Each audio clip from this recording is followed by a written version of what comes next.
ಸರ್ವಮಂಗಳ ಮಾಂಗಲ್ಯೆ ಶಿವೆ ಸರ್ವಾರ್ಥ ಸಾಧಕೆ ಶರಣ್ಯೆ ತ್ರಯಂಬಕೆ ಗೌರಿ ನಾರಾಯಣಿ ನಮೋಸ್ತುತೆ. ಬೆಂಗಳೂರು ಗ್ರಾಮಾಂತರ ಜಿಲ್ಲೆ ದೇವನಹಳ್ಳಿಯ ಚೌಡೇಶ್ವರಿ ದೇವಸ್ಥಾನ ಒಂದು ರೀತಿ ಭಕ್ತರ ಆವಾಸ ಸ್ಥಾನ ಆಗ್ತಾ ಇದೆ, ಪ್ರವಾಸಿ ಸ್ಥಳವಾಗ್ತಾ ಇದೆ, ಧಾರ್ಮಿಕ ಕ್ಷೇತ್ರವಾಗಿ ದಿನೇ ದಿನೇ ಭಕ್ತರನ್ನು ತನ್ನತ್ತ ಸೆಳೀತಾ ಇದೆ.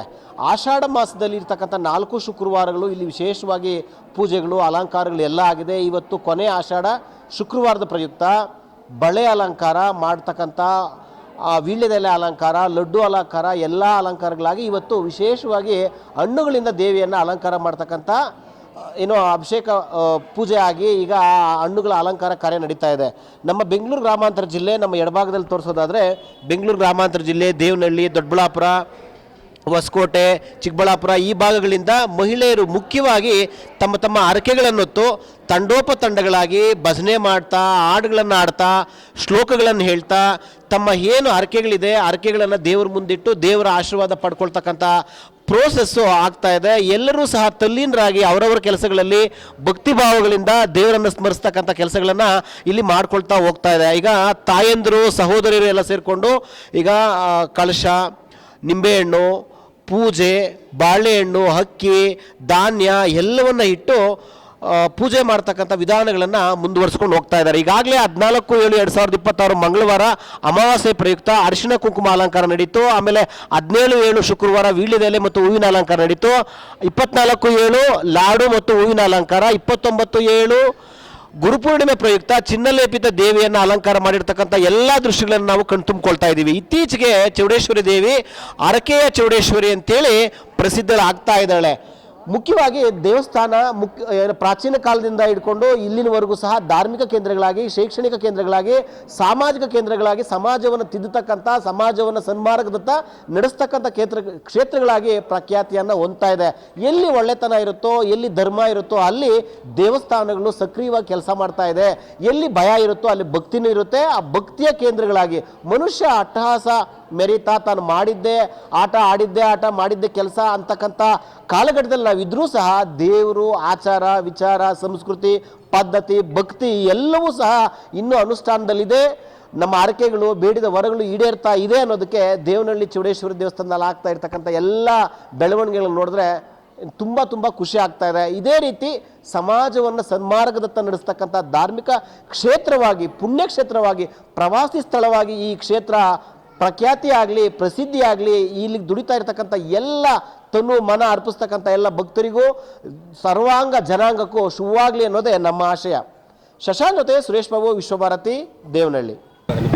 ಎಲ್ಲ ದೇವಸ್ಥಾನಕ್ಕೂ ಇವತ್ತು ಅಣ್ಣಮ್ಮ ದೇವಸ್ಥಾನಕ್ಕೆ ಹೋಗಿದ್ದೀವಿ. ಅಣ್ಣಮ್ಮ, ಮಾರಮ್ಮ, ಪೂಜಮ್ಮ, ಚೌಡೇಶ್ವರಮ್ಮ ಎಲ್ಲ ಒಟ್ಟಿಗೆ ಪೂಜಮ್ಮ,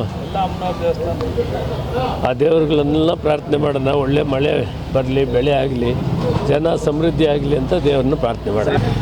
ಸರ್ವಶಕ್ತ್ಯಾತ್ಮಕ ದೇವನಹಳ್ಳಿ ಚೌಡೇಶ್ವರಿ ದೇವಾಲಯದಲ್ಲಿ ಆಷಾಢ ಶುಕ್ರವಾರ ಬಂತು ಅಂದರೆ ಒಂಥರ ಜಾತ್ರೆ ಇದ್ದಂಗೆ ಅನಿಸುತ್ತೆ.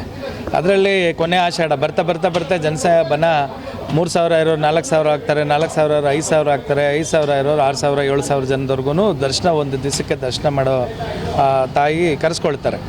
ಇವತ್ತು ಭಾಳ ವಿಶೇಷವಾಗಿ ಮಿನಿಸ್ಟ್ರು ಕೂಡ ಇಲ್ಲಿ ಅಣ್ಣಮ್ಮ ಮದಗಲಮ್ಮ ಮಾರಮ್ಮ ದೇವಸ್ಥಾನಕ್ಕೆ ಬಂದು ಹಾಗೆ ಚೌಡೇಶ್ವರಿ ದೇವಸ್ಥಾನಕ್ಕೆ ಹೋಗೋಣ ಬನ್ನಿ ಅಂತೇಳಿ ಅವರೇನೆ ಒಂದು ಹೇಳಿ ಅವ್ರು ಬಂದಿರತಕ್ಕಂಥದ್ದು ನಿಜವಾಗ್ಲೂ ಭಾಳ ಒಂದು ಪುಣ್ಯ. ಯಾಕೆಂದರೆ ದೇವಿ ಕರೆಸ್ಕೋಬೇಕು ಎಲ್ಲರನ್ನು. ಅವರು ಎಷ್ಟೇ ಬಿಡುವಿಲ್ಲ ಅಂದ್ರೂ ಕೂಡ ಬಂದಿದ್ದಾರೆ.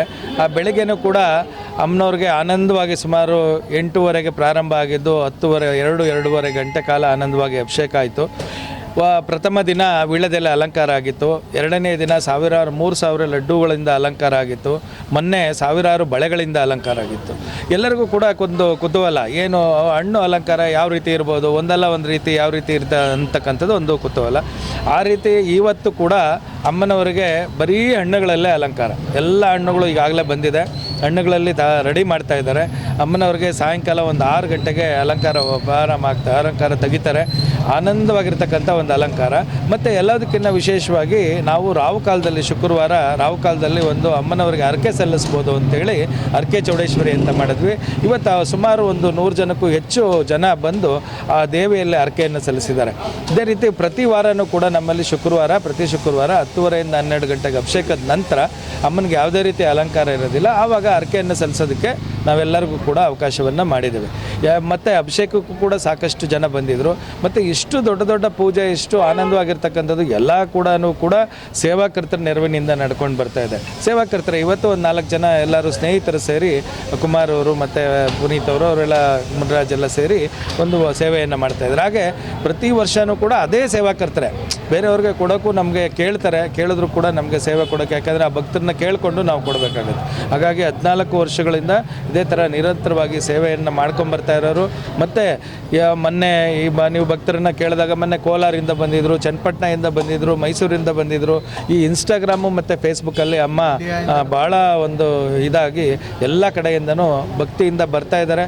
ಆ ತಾಯಿ ಹರಕೆ ಚೌಡೇಶ್ವರಿ ಅಂತಲೇ ಒಂದು ಪ್ರಸಿದ್ಧಿ ಆಗುತ್ತೆ. ಒಂದು ಶ್ರೀ ಕ್ಷೇತ್ರ ಆಗಲಿ, ಸಾವಿರಾರು ಜನ ಭಕ್ತರು ಬರಲಿ, ಆನಂದವಾಗಿರ್ತಕ್ಕಂಥ ದರ್ಶನ ಮಾಡಿಕೊಂಡು ಆ ತಾಯಿ ಎಲ್ಲರಿಗೂ ಆಶೀರ್ವಾದ ಮಾಡಲಿ ಅಂತೇಳಿ ಕೇಳ್ತೀನಿ. ನಮಸ್ತೆ, ನನ್ನ ಹೆಸರು ಬಂದು ಮಮತಾ ಅಂತ. ನಾನು ಸಾವಕನಹಳ್ಳಿಯಿಂದ ಬಂದಿದ್ದೀನಿ. ನಾನು ಬಂದು ಈ ದೇವಿಗೆ ಒಂದು 2017ರಿಂದ ನಾನು ಇಲ್ಲಿ ಬರ್ತಿದ್ದೀನಿ. ಮುಂಚೆ ನನಗೆ ಈ ದೇವಿ ಇಲ್ಲಿದೆ ಅಂತ ಗೊತ್ತಿರಲಿಲ್ಲ. ತಾಯಿ ಒಂದು 6 ವಾರ ಸತತವಾಗಿ ಕನಸಲ್ಲಿ ಬಂದು ಸೇಮ್ ಇದೇ ತಾಯಿನೇ ಬರ್ತಿದ್ರು. ಆಗ ನಾನು ಏನಿದು ಯಾವ ದೇವಿ ಕನಸಲ್ಲಿ ಬರ್ತಿದ್ದಾರಲ್ಲ ಏನು ಅಂತ ಗೊತ್ತಿಲ್ಲ. ಆಗ ಮನೆ ಹತ್ರ ಒಬ್ಬರು ಮಹಾತ್ಮರು ಬಂದರು. ನಾನು ಸುಮ್ಮನೆ ಅನ್ಕೊತಿದ್ದೆ, ಇವರು ಹೇಳ್ತಿರೋದು ಅವ್ರೇನೇನೋ ಹೇಳ್ತಿರೋದು ನಿಜ. ಆದರೆ ನನ್ನ ಕನಸಲ್ಲಿ ಬರ್ತಿದ್ದಾರಲ್ಲ ಅಮ್ಮ, ಅದು ಯಾರು ಅಂತ ಹೇಳಲಿ ಅಂತ ನನ್ನ ಮನಸ್ಸಲ್ಲೇ ಅಂದ್ಕೊಂಡಾಗ ಅವ್ರು ಹೇಳಿದ್ರು, ದೇವನಹಳ್ಳಿಲಿ ಚೌಡೇಶ್ವರಿ ಇದೆ ಅಮ್ಮ, ಹೋಗು ಅಂತೇಳಿ. ಅಂದರೆ ನಿನಗಿದೇ ಬರ್ತಿರೋದು ಕನಸಲ್ಲಿ ಅಂತೇಳಿ ದೇವನಹಳ್ಳಿ ಚೌಡೇಶ್ವರಿ ಇದೆ ಅಮ್ಮ, ನೀನು ಅಲ್ಲಿ ಹೋಗೋಂದ್ರು. ಮತ್ತು ಇದೇ ಆಷಾಢದ ತಿಂಗಳಲ್ಲೇ ನಾನು ಫಸ್ಟ್ ಸ್ಟಾರ್ಟಿಂಗ್ ಇಲ್ಲಿ ಬಂದಿದ್ದು. ಆವಾಗ ಬಂದಾಗ ನೋಡಿದಾಗ ಏನು ನನ್ನ ಕನಸಲ್ಲಿ ಬರ್ತಿದ್ರು ಅದೇ ದೇವಿ ಇಲ್ಲಿ ಇದ್ದರು. ಆವಾಗ ನಂಗೆ ನೋಡಿ ತುಂಬ ಖುಷಿ ಆಯಿತು. ಆವಾಗ ನಾವು ತುಂಬ ಅಂದರೆ ತುಂಬ ಬಡತನದಲ್ಲಿದ್ವಿ. ಎಷ್ಟು ಅಂತಂದರೆ ಅಮ್ಮನೂ ಇಲ್ಲೇ ಇದ್ದಾರೆ, ನಮ್ಮ ಊರಿನವ್ರು, ಅವ್ರಿಗೂ ಗೊತ್ತು ನಾವು ಯಾವ ಥರ ಇದ್ವಿ ಅಂತ. ನಾನಿಲ್ಲಿ ಬಂದಮೇಲೆ ನಮ್ಮ ಮನೆಯವರು ತುಂಬ ಚೆನ್ನಾಗಾದರು, ನಾವು ಚೆನ್ನಾಗಾದ್ವಿ. ನಮ್ಮ ಮಕ್ಕಳಿಗೆ ಒಳ್ಳೆ ವಿದ್ಯೆ, ಮತ್ತು ಈಗ ಹೊಸ್ದಾಗಿ ಮನೆ ಕಟ್ಟಿ ನಮ್ಮದು ಗೃಹ ಪ್ರವೇಶ ಮಾಡಿ 1 ವರ್ಷ ಆಯಿತು. ಏನೇ ಇಲ್ಲಿ ಹರಕೆ ಮಾಡಿಕೊಂಡ್ರು ಕೂಡ ಈ ತಾಯಿ ತಾಯಿ ನಮ್ಮನ್ನು ಮಕ್ಕಳನ್ನ ಯಾವ ರೀತಿ ಸಲಹುತ್ತಾಳೋ ಅದೇ ರೀತಿ ಈ ತಾಯಿ ಸಲಹುತ್ತಾಳೆ. ಈ ತಾಯಿಗೆ ಬಂದವ್ರ ಕಷ್ಟ ಅನ್ನೋದಿರಲ್ಲ, ಕಣ್ಣೀರು ಅನ್ನೋದಿಲ್ಲ, ಯಾವಾಗಲೂ ನಗುನೇ ಇರುತ್ತೆ, ಖುಷಿನೇ ಇರುತ್ತೆ. ನಾನು ಯಾವಾಗಲೂ ಈ ತಾಯಿಗೆ ಚಿರಋಣಿ ಆಗಿರ್ತೀನಿ. ಇಷ್ಟು ಹೇಳ್ತಾ ನನ್ನ ಮಾತನ್ನ ಮುಗಿಸ್ತೀನಿ. ಇವಾಗ ತಾನೇ ಹರಕೆ ಕಟ್ಕೊಂಡಿದ್ದೆ, ಈಗ ತಾನೇ ಜಸ್ಟ್ ಇವಾಗ ಬಂದೆ. ದೇವ್ರ ದೀಪ ಹಚ್ಚಿ, ನಿಂಬೆಹಣ್ಣು ದೀಪ ಹಚ್ಚಿ, ನನಗೂ ದೇವ್ರ ನೆನೆಸ್ಕೊಂಡ್ರೆ ಮೈಯೆಲ್ಲ ಒಂಥರ ಜುಮ್ ಅನಿಸುತ್ತೆ. ಏನೋ ಬಂದು ನನಗೂ ಒಳ್ಳೇದಾಯಿತು. ಇವಾಗ ನಿಂಬೆಹಣ್ಣು ದೀಪ ಹಚ್ಬಿಟ್ಟು ಹರಕೆ ಕಟ್ಕೊಂಡಿದ್ದೀನಿ. ಅದು ನೆರವೇರಲಿ ಅಂತ ಹರಕೆ ಕಟ್ಕೊಂಡ್ರು. ತುಂಬ ಜನ ಹರಕೆ ಕಟ್ಕೊಂಡ್ರು. ಎಲ್ಲರಿಗೂ ಒಳ್ಳೇದಾಗಲಿ, ದೇವರಮ್ಮನ ಆಶೀರ್ವಾದ ಎಲ್ಲರಿಗೂ ಸಿಗಲಿ. ಇನ್ನು ಮತ್ತೆ ಜನ ಎಲ್ಲ ಹರಕೆ ಕಟ್ಕೊಂಡು ದೇವರು ಜನ ಎಲ್ಲ ಬರಲಿ. ತುಂಬ ಜನ ಸೇರ್ತಾರೆ. ರಾತ್ರಿ ಆದರೂ ಅಷ್ಟೇ, ರಾತ್ರಿ 4 ವಾರದಿಂದ ವಾರನೂ ಅಲಂಕಾರ ತುಂಬ ಚೆನ್ನಾಗಿರುತ್ತೆ. ಈ ದಿನ ಹಣ್ಣು ಅಲಂಕಾರ ಇದೆ. 4 ವಾರನೂ ಬರ್ತಾನೆ ಇದ್ದೀವಿ ನಾವು. ಸಂಜೆ ಬಂದು ಇಲ್ಲಿ ಭಜನೆ ಮಾಡಿ, ನಾವು ಸತ್ಸಂಗದಲ್ಲಿದ್ದೀವಿ, ಭಜನೆ ಮಾಡಿ ಆನಂದವಾಗಿ ಭಜನೆ ಮಾಡುತ್ತಾ ಇದ್ದರೆ ನಾವು ಮನೆಯೇ ಮರ್ತೋಗ್ತೀವಿ. ಅಷ್ಟು ಚೆನ್ನಾಗಿರುತ್ತೆ ಇಲ್ಲಿ ಬಂದು. ಮನೆಯೇ ಮರ್ತೋಗಿ ಇಲ್ಲಿ ಬಂದು ದೇವ್ರ ಸೇವೆ ಮಾಡಬೇಕು, ಭಜನೆ ಮಾಡಬೇಕು ಅಂದ್ಕೊಂಡು ಇವಾಗ ನೋಡಿ ಈಗ ಬಂದು ರಾತ್ರಿಗೂ ಬರ್ತೀವಿ. ತುಂಬ ಚೆನ್ನಾಗಿದೆ. ಜನ ಬರ್ತಾರೆ, ತುಂಬ ಜನ ಬರ್ತಾರೆ, ಸಾವಿರಾರು ಜನ ಬರ್ತಾರೆ. ಎಲ್ಲ ಮನ್ಸಾಗ ನೆಮ್ಮದಿ ಸಿಗುತ್ತೆ. ಖುಷಿ ಆಯಿತು. ಈ ಸರಿ ಹರಕೆ ಕಟ್ಕೊಂಡಿದ್ದೀನಿ, ಅಮ್ಮನ ಚೆನ್ನಾಗಿ ನೆರವೇರಿಸಲಿ, ಎಲ್ಲರಿಗೂ ಒಳ್ಳೇದು ಮಾಡಲಿ ಅಂತ ಬೇಡ್ಕೊಳ್ತಾ ಇದ್ದೀನಿ. ಸುನೀತಾ ಸಾವಕನಹಳ್ಳಿ ಅಂತ. ನಮಸ್ತೆ, ನನ್ನ ಹೆಸರು ಲೀಲಾವತಿ KS ಅಂದ್ಬಿಟ್ಟು. ನಾವು ದೇವನಹಳ್ಳಿಯವರೇ. ನಾವು ಫಸ್ಟು ಹೇಳಬೇಕಂದ್ರೆ ಈ ಚೌಡೇಶ್ವರಿ ದೇವಸ್ಥಾನನೇ ನಮ್ಮ ಅಶ್ವತ್ಥಪ್ಪ ಗುರೂಜಿ ಅಂತ ನಮ್ಮ ಗುರುಗಳು ಇದ್ದರು. ಆ ಗುರುಗಳ ಜೊತೆ ನಾವು ಇನ್ನೂ ಈ ದೇವಸ್ಥಾನ ಪ್ರಾರಂಭ ಆಗೋಕ್ಕೆ ಮುಂಚೆನೇ ಇಲ್ಲಿ ಬಂದಿದ್ವಿ. ಇನ್ನೂ ಕಟ್ಟಡನೂ ಕಟ್ಟಿರಲಿಲ್ಲ, ಬರೀ ಒಂದು ಗುಡಿ ಇತ್ತು. ಇದು ಪ್ರತಿಷ್ಠಾಪನೆ ಕೂಡ ಆಗಿರಲಿಲ್ಲ.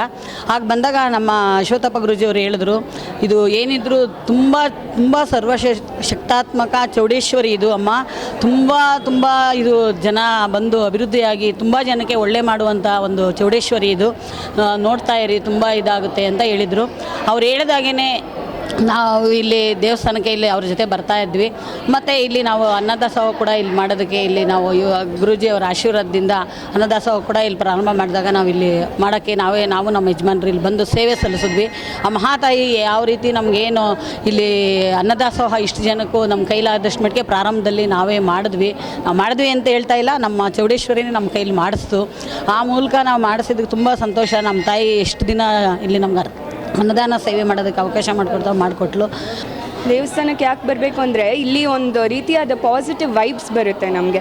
ಮನೇಲೇ ಇದ್ದು ನಾವು ಕಾಲಕ್ಷೇಪ ಮಾಡೋಕ್ಕಿಂತ ದೇವ್ರಿಗೆ ಬಂದು ಭಕ್ತಿಯಿಂದ ದೀಪ ಹಚ್ಚಿ ಹಾಡು ಹಾಡಿ ನಮ್ಮದೇ ಒಂದು ಸಂಸ್ಕೃತಿನ ಉಳಿಸ್ಕೊಂಡು ಹೋಗಿ ಆ ಚೌಡೇಶ್ವರಿ ನೋಡ್ಕೊಂಡು ಹೋದರೆ ಏನೋ ಒಂಥರ ನೆಮ್ಮದಿ ಅನಿಸುತ್ತೆ. ನಮ್ಮ ಸಂಸ್ಕೃತಿ ನಾವು ಯಾಕೆ ಉಳಿಸ್ಬೇಕು? ನಮ್ಮ ಸಂಸ್ಕೃತಿನ ನಾವು ಉಳಿಸಿದ್ರೆ ತಾನೇ ಮುಂದಿನ ಪೀಳಿಗೆಗೆ ನಾವು ಬೆಳೆಸೋಕ್ಕಾಗತ್ತೆ. ಅದಕ್ಕೋಸ್ಕರ ನಾವು ನಮ್ಮ ಸಂಸ್ಕೃತಿನ ಫಸ್ಟ್ ನಾವು ಬೆಳೆಸ್ಬೇಕು. ಇದ್ದೇ ಇರುತ್ತೆ ಎಲ್ಲರಿಗೂ ಬ್ಯುಸಿ ಶೆಡ್ಯೂಲ್ ಅನ್ನೋದು ಇದ್ದೇ ಇರುತ್ತೆ. ಬಟ್ ಆಷಾಢ ಶುಕ್ರವಾರ ಈ ಚೌಡೇಶ್ವರಿನ ಬಂದು ನೋಡ್ಕೊಂಡು ಹೋಗಿ ನಾವು ನಮ್ಮ ಸಂಸ್ಕೃತಿನ ನಾವು ಬೆಳೆಸ್ಕೊಂಡು ಹೋದರೆ ತುಂಬ ಒಳ್ಳೆಯದು.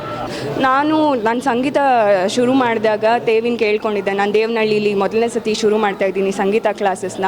ನನಗೆ ಹೆಲ್ಪ್ ಮಾಡು, ನನಗೆ ಮುಂದುವರ್ಸೋಕ್ಕೆ ಅಂತ. ಈಗ ನನ್ನ ಹತ್ರ ತುಂಬ ಜನ ಶಿಷ್ಯಂದರು ಸಂಗೀತ ಕಲಿತಾ ಇದ್ದಾರೆ. ಆ ತಾಯಿಗೆ ಹರಿಸ್ಕೊಂಡಿದ್ದೆ, ನೀನೇ ನಡ್ಸ್ಕೊಂಡು ಹೋಗಬೇಕು ಅಂತ.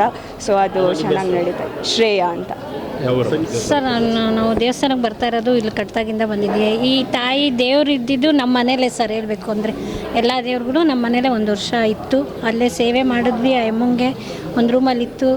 ಅವಾಗೆ ಪಾಸಿಟಿವ್ ವೈಸ್ ನಮಗೆ ಬಂದಿತ್ತು. ಅದೆಲ್ಲ ಚೆನ್ನಾಗಾಗಿದೆ. ನಾವು ವಾರ ಬರ್ತೀವಿ, ಪೂಜೆ ಮಾಡ್ತೀವಿ, ದೀಪ ಹಚ್ತೀವಿ. ಎಲ್ಲರಿಗೂ ಒಳ್ಳೆಯದಾಗಿದೆ ತುಂಬ. ಹೀಗೆ ನೋಡಿ ಮೈಯೆಲ್ಲ ಜುಮ್ ಅನ್ನುತ್ತೆ. ನಮಗೆ ದೇವರು ನೆನೆಸ್ಕೊಂಡ್ರೆ ಮೈಯೆಲ್ಲ ಜುಮ್ ಅನ್ನುತ್ತೆ. ಆ ತಾಯಿ ಎಲ್ಲರಿಗೂ ಒಳ್ಳೇದು ಮಾಡ್ತಾಳೆ ಸರ್. ಹರಕೆ ಅಂತೂ ಎಲ್ಲ ನಾವು ಕೇಳ್ದಂಗೆ ಹರಕೆ ಕೊಟ್ಟಿದ್ದಾಳೆ. ಈಗ ಹರಕೆ ಚೌಡೇಶ್ವರಿ ಆಗಿದ್ದಾರೆ ಆ ತಾಯಿ. ಎಲ್ಲರೂ ಬಂದು ಆ ತಾಯಿನ ಹರಕೆ ಮಾಡಿಕೊಂಡ್ರೆ ಖಂಡಿತ ಎಲ್ಲ ಆಗುತ್ತೆ ಸರ್.